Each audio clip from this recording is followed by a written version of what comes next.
Hello friends, welcome to VJS works. இன்றைக்கி பாகக்காயில் ஒரு புளிக்குழம்பு மாதிரி ஒன்று செய்யலாங்க. இது ஒரு சாப்பாட்டுக்கு, தயிர் சாதம், வெறும் ஒயிட் ரைஸுக்கு கூட சாப்பிட்டா ரொம்ப நல்லாயிருக்கும். வேறு எதுவும் குழம்பே தேவையில்லை, இதிலையே சாப்பிட்றலாம்.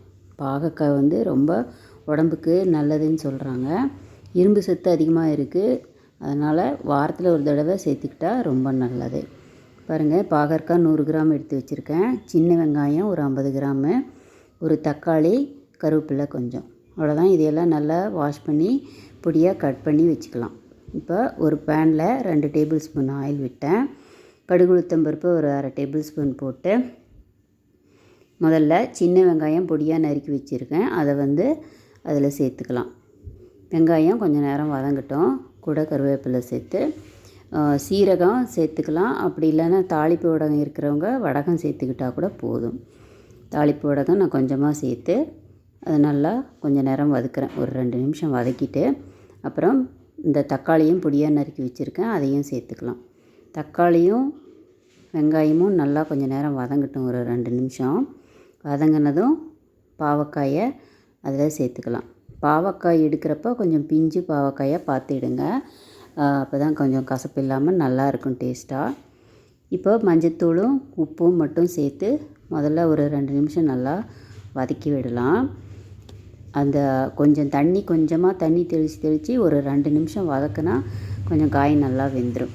அப்புறமா இது மிளகாத்தூள் ஒரு அரை டீஸ்பூனு, கொத்தமல்லி தூள் ஒரு டீஸ்பூனு, அப்புறம் சாம்பார் பவுட்ரு கொஞ்சம் ஒரு டீஸ்பூன் சேர்த்துக்கிட்டேங்க. இது நல்லா கொஞ்சம் வாசனையாக இருக்கும். அதுக்காக கொஞ்சமாக தண்ணி தெளித்து அடுப்பை சிம்மிலையே வச்சு கொஞ்சம் நேரம் வதக்கலாம்.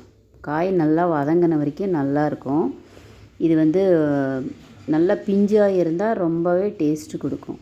அதுதான். இப்போ ஒரு புளியை நான் ஒரு எலுமிச்சை அளவு ஊற வச்சுருந்தேன்.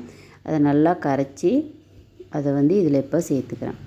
பாதி அளவு கொஞ்சம் காய் வதங்கினதுலையே வெந்துடும். அதுக்கப்புறமா தான் நான் இப்போ புளி சேர்த்துருக்கேங்க. கூடவே வெல்லம் ஒரு டீஸ்பூன் டேபிள் ஸ்பூன் கொஞ்சமாக சேர்த்துக்கலாம். இந்த எதுக்கு வெல்லம்னா, அந்த புளி குழம்பு வைக்கிறப்போ அந்த வெல்லம் கொஞ்சமாக சேர்த்தா அது அந்த புளி தூக்கலை கொஞ்சம் டேஸ்ட்டு எடுத்து கொடுக்கும். அதுக்காக தான். இப்போ பாருங்கள், மூடி வச்சு ஒரு 5 நிமிஷம் நல்லா வெந்துருச்சு. பாருங்கள், அப்பப்போ எடுத்து கொஞ்சம் கிளறி விடணும், அப்போ தான் அடி பிடிக்காமல் இருக்கும். பாருங்கள், நல்லா வெந்துருச்சு பாகக்காய். இது வெறும் சாதத்துக்கு வச்சுட்டா ரசம் வச்சா கூட போதும். ரொம்ப நல்லா டேஸ்ட்டாக இருக்கும். சாப்பிட்றலாம். எல்லாருக்குமே, சின்ன குழந்தைங்களுக்கு கூட சின்ன வயசுலேருந்தே இந்த பாகற்காய் கொடுத்து பழக்கிட்டா நல்லது தான். அவ்வளோதாங்க, ரெடி ஆகிடுச்சி பாகற்காய் புளிக்கொச்சு.